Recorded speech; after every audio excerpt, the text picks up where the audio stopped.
جس کو سچ کی کڑواہٹ راس آ جاتی ہے اس کو جھوٹ کا میٹھا زہر لگنے لگتا ہے۔ آج کی آیات کا ترجمہ۔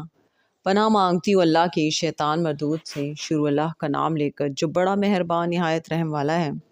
صالح نے کہا کہ اے قوم، تم بھلائی سے پہلے برائی کے لیے کیوں جلدی کرتے ہو اور اللہ سے بخشش کیوں نہیں مانگتے تاکہ تم پر رحم کیا جائے۔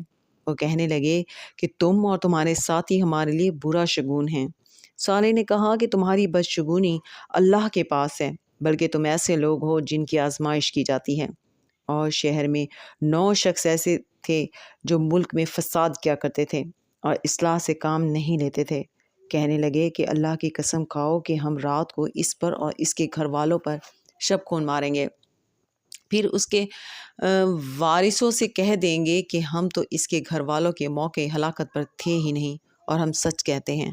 اور وہ ایک چال چلے اور ہم نے بھی ایک تدبیر کی اور ان کو کچھ خبر نہ ہوئی۔ صدق اللہ العظیم۔